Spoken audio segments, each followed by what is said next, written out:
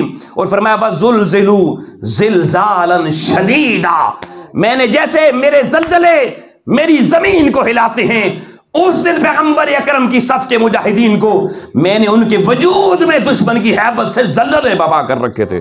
آؤ لوگو، جب اہل اسلام پہ ایسا مشکل وقت آئے کہ ان کی دل پھٹ کے منہ میں آ جائیں، جب ان کی آنکھیں ہیبت سے پھٹنے کو آ جائیں، جب ان کے وجود دشمن کی ہیبت سے لرزہ برندام ہونے لگے، ایسے میں امت کی مسیحائی اور مشکل کشائی اور اگر حاجت روائی اگر کوئی کرنے کے لیے اللہ نے میرے محبوب کو سلطان دیا ہے تو وہ مولا کائنات دیا ہے، وہ مولا کائنات دیا ہے۔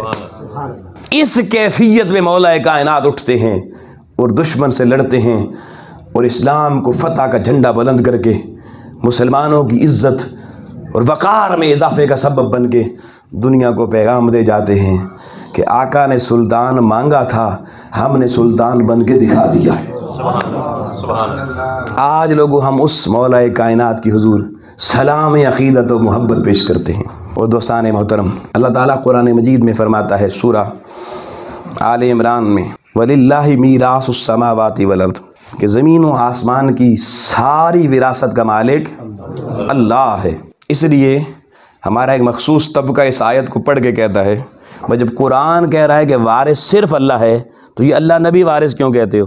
ہم کہتے ہیں اللہ نبی وارث۔ تو جو دوسرا طبقہ فکر ہے نا، وہ قرآن کی اس آیت کا سہارا لے کے کہتے ہیں کہ قرآن کہہ رہا ہے وَلِلَّهِ مِيرَاثُ السَّمَاوَاتِ وَالْأَرْضِ، کہ زمین و آسمان کا وارث اللہ ہے۔ آؤ لوگو، ہماری کیا جرت ہم کسی کو وارث اور بنائیں؟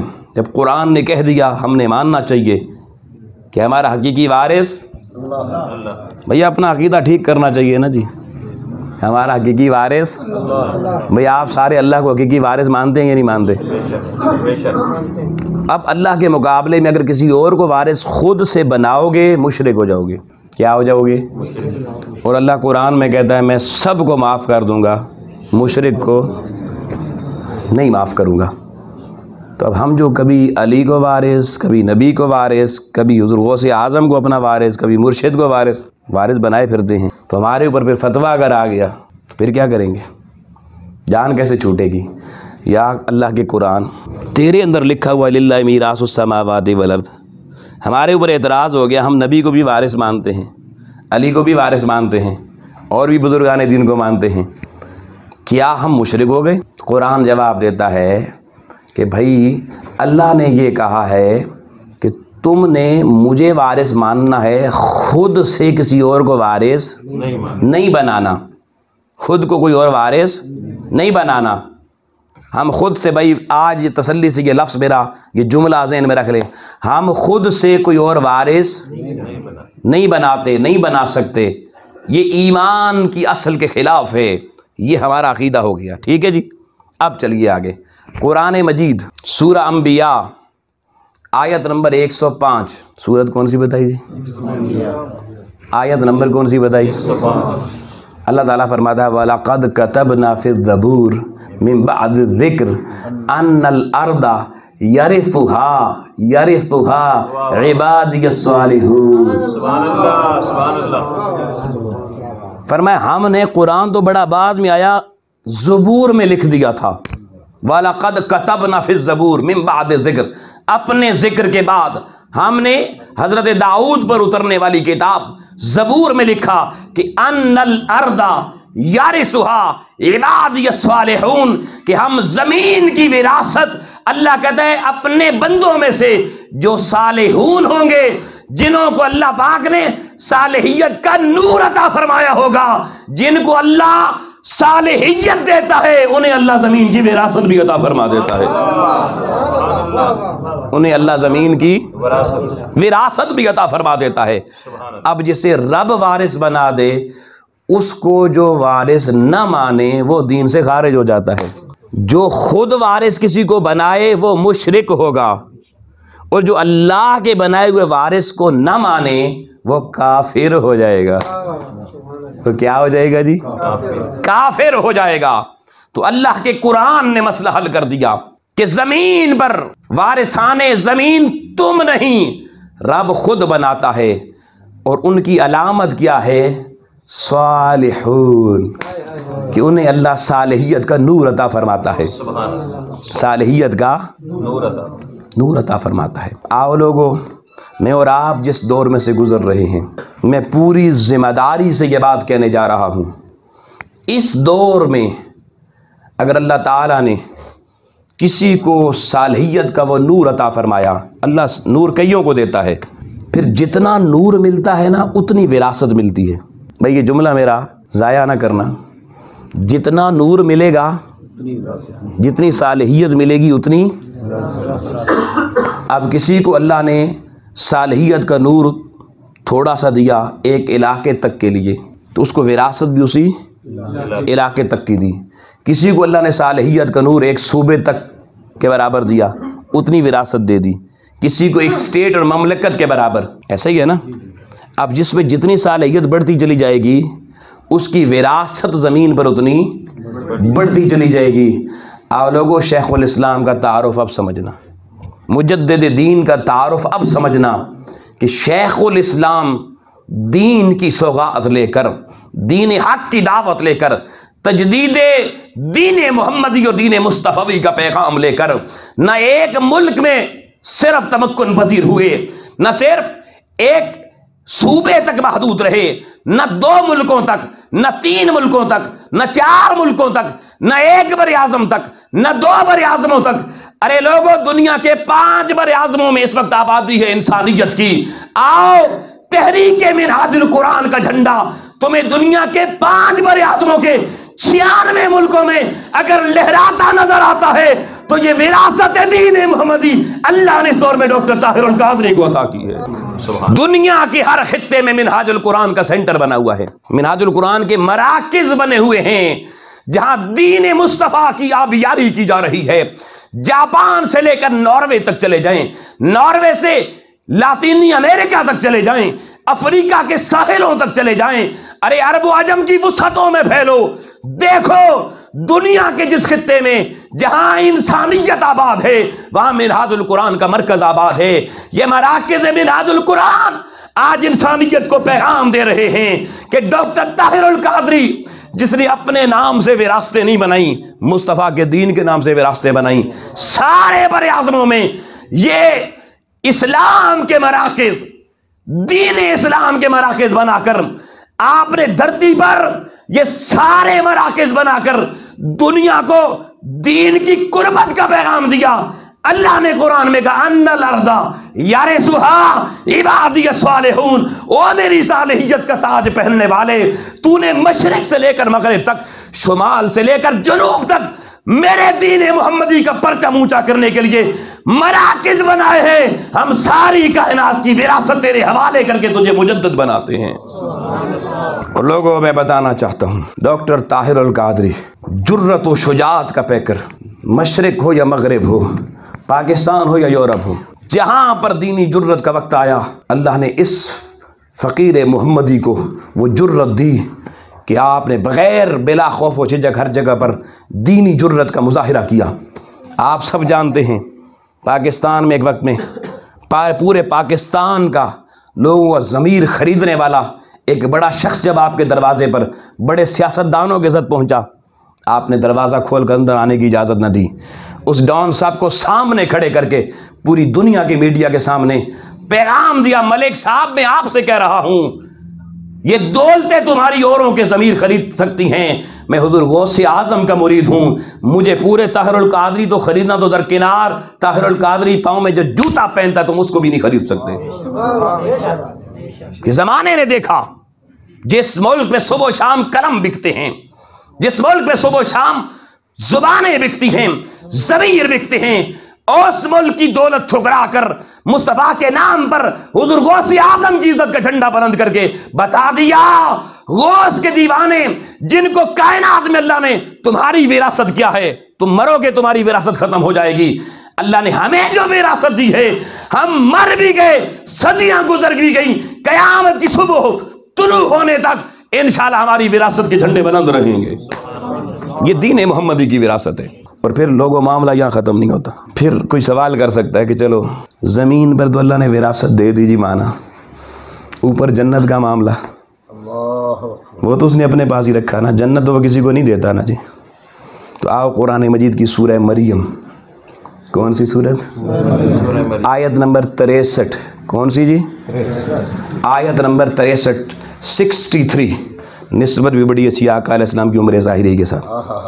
63 نمبر آیت ہے، اور سنیے گا بڑی توجہ سے۔ یا اللہ، زمین کی وراثت تو بندوں کو دے دیتا ہے، آسمان پر جنت جو تیری ہے وہ بھی کسی کے نام کرتا ہے، اس کی وراثت بھی کسی کو دیتا ہے۔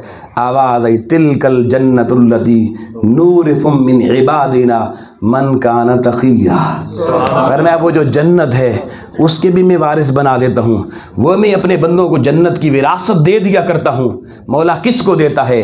زمین پہ کہا تھا ان الارض یرثها عبادی الصالحون، صالح بننا تمہارا کام ہے، وراثت دینا زمین پر رب کا کام ہے۔ اور جنت کے معاملے میں کہا من کان تقیا، فرمایا جو تقوی کی راہوں سے گزر کے آئے گا، جو تقوی کی شاہراہوں کا مسافر بن کر آئے گا، ہر اہل تقوی کو اللہ فرما رہا ہے میں جنت کی وراثت اسے عطا فرما دوں گا۔ آؤ لوگو، جنت کی وراثت ہر اہل تقوی میں سے جو بھی ہوگا اس کو ملے گی۔ میں پوچھتا ہوں امام المتقین کون ہے؟ کیا بات ہے، سبحان اللہ۔ جمعے کے خطبے میں بھی ائمہ پڑھتے ہیں امام المتقین علی ابن ابی طالب کرم اللہ وجہ الکریم۔ آؤ لوگو، اگر تقوی کا نور عام بندے کو مل جائے اس کو بھی جنت میں کچھ نہ کچھ وراثت مل جائے گی، اور جو امام المتقین ہے وہ تو پوری جنت کا وارث ہوگا نا۔ مگر سنیے گا، امام المتقین مولا علی کے بارے میں نے بتایا کہ آپ کا سب سے بڑا تعارف جو قرآن کرواتا ہے وہ آپ کی شجاعت اور جرت ہے، اور یہ شجاعت اور جرت ہمارے پاکستانیوں کو خاص سمجھ میں آئی ہے، اس لیے کہ نشان حیدر جرت و شجاعت حیدری پر ملنے والا ستارہ خاص ہے۔ آؤ لوگو، میرے ڈاکٹر طاہر القادری کو اللہ نے اس آل مصطفیٰ اور علی المرتضیٰ کا جھنڈا شرق سے غرب تک بلند کرنے کی وجہ سے اللہ نے وہ جرت و شجاعت حیدری کا امین اس طور میں بنایا ہے کہ جب آپ مغرب میں یورپ کی سرزمین پر کھڑے ہوئے اور خطاب کیا، سوالات کا سیشن شروع ہوا، ایک صحافی نما شخص کھڑا ہوا، اس نے کہا ڈاکٹر صاحب آپ نے کہا کہ آپ کا دین کسی کو آزادی رائے کی اجازت اس طرح نہیں دیتا جیسے ہم حضور علیہ السلام کے کبھی خاکے بناتے ہیں، کبھی کارٹون بناتے ہیں۔ بھئی یہ ہماری شخصی رائے ہے، آپ ہماری رائے کا احترام کیوں نہیں کرتے؟ ہمیں شخصی آزادی حاصل ہے، کیا ہوا تمہیں اچھا نہیں لگتا تو؟ یہ ہم آزادی رائے کے قائل لوگ ہیں، آپ کیوں رکاوٹ بنتے ہیں؟ آؤ لوگو، اگر کوئی اور ہوتا کہتا غیروں کا ملک ہے، غیروں دی پولیس بڑی ڈاڈی، غیروں کی فوج بڑی ڈاڈی، اس کو کہتا چل چل ٹھیک ہے یار بھیجا۔ مگر آؤ جس کو جرت و شجاعت مولا مرتضوی کا حصہ ملا ہو، اس قائد اور اس سالار کی عظمت دیکھیے۔ آپ نے اس جوان کی آنکھوں میں آنکھیں ڈال کے کہا بیٹا دوہراؤ، کس کو آزادی رائے کہتے ہیں؟ اس نے کہا جی میری سوچ میری مرضی، میری سوچ ہے میں کارٹون بناؤں، آپ کون ہوتے ہیں مجھے روکنے والے؟ ہر شخص اپنی رائے میں اس کے اظہار میں آزاد ہونا چاہیے۔ آپ نے کہا بیٹا اچھا ٹھیک ہے، جو بات تم نے کہی اسی بات کو اگر ہم آزادی رائے کو تعریف اس تمہاری بات سے نکالیں تو میرا اس وقت دل کر رہا ہے کہ میں تمہارے منہ پہ 2 زوردار گھونسے مار کے تمہارے جبڑے توڑ دوں۔ مجھے بتاؤ کیا مجھے اجازت ہے؟ بھئی میری مرضی ہے نا، میری خواہش ہے میں تمہارے جبڑے توڑ دوں 2 زوردار مکے مار کر، تو مجھے اس بات کی اجازت دو گے؟ اس نے کہا نہیں میں جبڑے توڑنے کی اجازت تو نہیں دوں گا۔ فرمایا اگر تمہیں اپنے جبڑے اتنے عزیز ہیں کہ اس پر تم دوسرے کی آزادی رائے کے اظہار پہ قدغن لگا سکتے ہو تو ہر مسلمان جس کے سینے میں عشق مصطفیٰ کی گرمی کا بھانبڑ بل رہا ہے وہ اپنے حضور کی طرف اٹھنے والی انگلی اور قلم بھی توڑ سکتا ہے وہ بھی تمہیں آزادی رائے کا اظہار نہیں دے سکتا۔ اس جرت اور شجاعت کے شاہکار کو لوگوں شیخ الاسلام مجدد اثر ڈاکٹر طاہر القادری کہتے ہیں۔ آؤ اس قائد کے حضور ٹریبیوٹ پیش کریں، ان کی اس عظمت کو سلامی پیش کریں جنہوں نے سارے عالم کے سامنے اسلام کا نکھرا ہوا چہرہ، طیب اور طاہر چہرہ اسلام کا پیش کر کے جہاں ہماری نسلوں کا ایمان بچانے کا سامان دیا ہے، وہاں کائنات انسانیت کو ایمانی دعوت دے کر دہشت گردی کے دھبے دھو کر اسلام کے اوپر اسلام کو نکھرا ہوا صاف تصور دنیا کے سامنے پیش کیا ہے۔ اللہ ہمارے اس قائد کو سلامتی دارین عطا فرمائے، ہماری صحتیں بھی اسے عطا فرمائے، اور جو محنت دین محمدی کے لیے آپ کر رہے ہیں اللہ ان محنتوں کو اور بڑھا کر صدق و صفا، صحت اور تندرستی کی دولت کے ساتھ آپ کو مالا مال فرمائے۔ وآخر دعوانا ان الحمد للہ رب العالمین۔